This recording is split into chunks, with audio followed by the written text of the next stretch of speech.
Marwari media आप देख रहे हैं। आज है 25 मई 2025 रविवार का दिन, हिंदू तिथि ज्येष्ठ माह की त्रयोदशी। नजर डालेंगे आज की बड़ी खबरों पर। शुरुआत करेंगे देश की बड़ी खबर के साथ। सबसे पहले तो देश भर के किसानों के लिए बड़ी खुशखबरी है। मानसून शनिवार को केरल पहुंच गया है। यह अपने तय समय से 8 दिन पहले पहुंचा है। मौसम विभाग के मुताबिक 16 साल में ऐसा पहली बार हुआ है जब मानसून इतनी जल्दी पहुंचा है। आपको बता दूं, साल 2009 में मानसून 9 दिन पहले पहुंचा था। वहीं पिछले साल यानी कि 2024 में 30 मई को मानसून ने दस्तक दी थी, लेकिन अब की बार मानसून 2025 अपने तय समय से 8 दिन पहले देश में पहुंच गया है। देखिए, मानसून का सभी को इंतजार रहता है और अच्छी बात यह है, एक हफ्ते में देश के दक्षिणी और पूर्वी राज्यों में, जबकि मानसून 4 जून तक मध्य और पूर्वी भारत को कवर कर सकता है। आगे बढ़ेंगे, देश की एक और बड़ी खबर। भारतीय सीमा में घुस रहे पाकिस्तानी घुसपैठियों को बीएसएफ ने मार गिराया। घटना 23 मई रात की है। शनिवार सुबह सिक्योरिटी फोर्स ने इसकी जानकारी दी।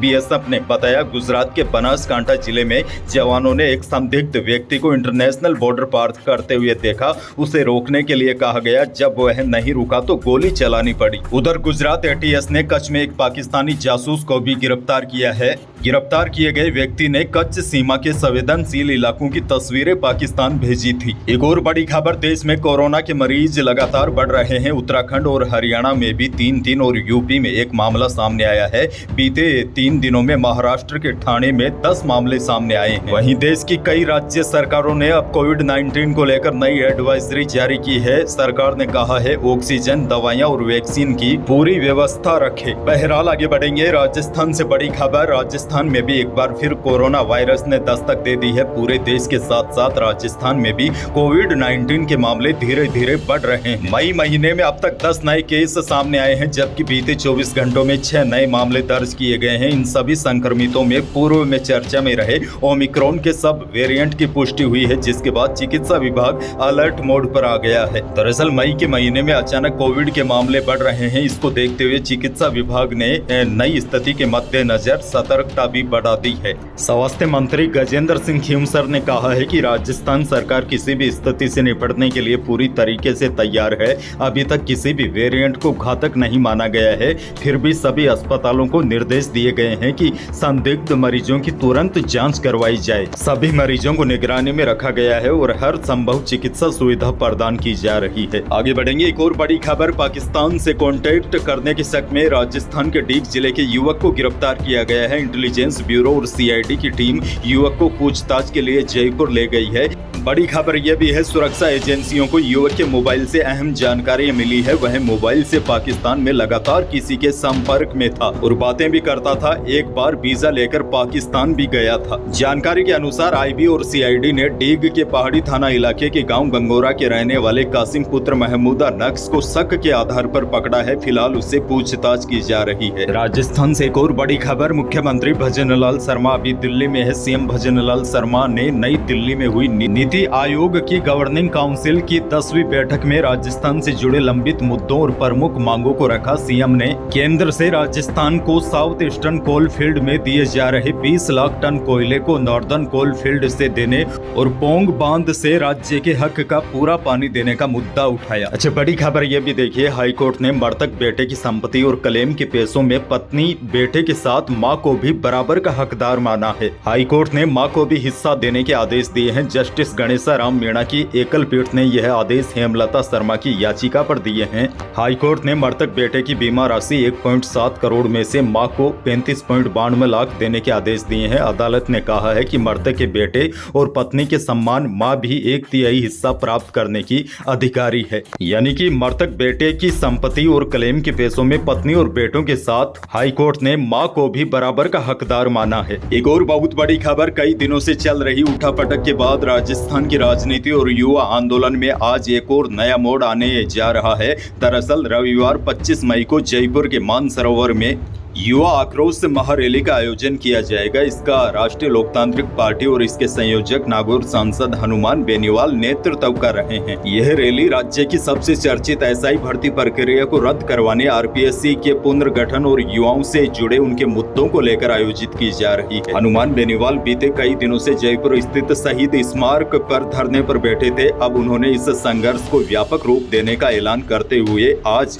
बड़े आंदोलन की तैयारी में है। माना जा रहा है युवा आक्रोश महारैली में भारी संख्या में भीड़ जुट सकती है। एक और बड़ी खबर, गुर्जर आरक्षण संघर्ष समिति के अध्यक्ष विजय बेंसला ने एक बार फिर महापंचायत का ऐलान किया है। 8 जून को भरतपुर के पीलूपुरा के कारवारी गांव में महापंचायत होगी। खैर आगे बढ़ेंगे। प्रदेश के लाखों किसानों के लिए बड़ी खुशखबरी है। राजस्थान के लाखों भूमिहीन कृषि मजदूरों के लिए खबर राहत और उम्मीद लेकर आई है। दरअसल राज्य सरकार ने पहली बार उन मजदूरों को आर्थिक संबल देने की पहल की है जिनके पास खुद की जमीन नहीं है लेकिन रोज खेतों में मेहनत करते हैं, यानी कि भूमिहीन कृषि मजदूरों के लिए सरकार ने विशेष योजना चलाई है। इस योजना के तहत 5,000 रुपए तक की सब्सिडी कृषि उपकरणों के लिए मिलेगी। राजस्थान कृषि विभाग ने राज्य बजट घोषणा के तहत भूमिहीन कृषि मजदूरों के लिए विशेष योजना शुरू की है। इसके अंतर्गत उन्हें झाड़ी काटने वाली कैंची से लेकर सोलर, नैपसेक, स्प्रेड जैसे 25 से अधिक उपकरणों की खरीद पर 5,000 रुपए की सब्सिडी दी जा रही है। वैसे आपको बता दो, इस योजना का लाभ उन्हीं मजदूरों को मिलेगा जिनके नाम पर कोई कृषि भूमि नहीं है और जो वास्तविक रूप से खेतों में कार्य करते हैं। अब देखिए, आपको बता दूं इस योजना के लिए आपका चयन कैसे होगा। ग्राम पंचायत स्तर पर सरपंच की अध्यक्षता में एक समिति बनेगी जिसमें कृषि पर्यवेक्षक, पटवारी और बीडीओ सदस्य होंगे।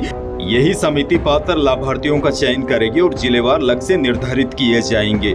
बहरहाल आगे बढ़ जाते हैं। बड़ी खबर, 12वीं रिजल्ट के ऐलान के बाद 10वीं के नतीजों की घड़ी नजदीक आ गई है। बड़ी अपडेट ये है, राजस्थान बोर्ड 10वीं रिजल्ट की घोषणा के साथ ही राज्य के 10 लाख से ज्यादा विद्यार्थियों का इंतजार जल्द ही खत्म होने वाला है। जानकारों की माने तो राजस्थान बोर्ड 10वीं का रिजल्ट आने वाले 2-4 दिनों के अंदर ही जारी करने वाला है। आपको बता दूं, पिछले साल RBSC ने 10वीं का रिजल्ट 29 मई को जारी किया था। ऐसे में पूरी संभावना है आने वाले 2 से 4 दिनों के दौरान RBSC 10वीं का रिजल्ट जारी कर देगा। आगे बढ़ते हैं। बड़ी खबर, राजस्थान के श्री गंगानगर में भ्रष्टाचार निरोधक ब्यूरो यानी कि ACB ने बड़ी कार्रवाई करते हुए मोकलसर ग्राम पंचायत के सरपंच को 10,000 रुपए की रिश्वत लेते रंगे हाथों गिरफ्तार किया है। बताया जा रहा है सरपंच ने PM आवास योजना के लिए घूस मांगी थी। आगे बढ़ेंगे। एक और बड़ी खबर, ग्लोबल वायदा बाजार की तेजी के असर से जयपुर सराफा बाजार में शनिवार को सोने और चांदी की कीमतों में तेजी देखी गई। चांदी 900 रुपए बढ़कर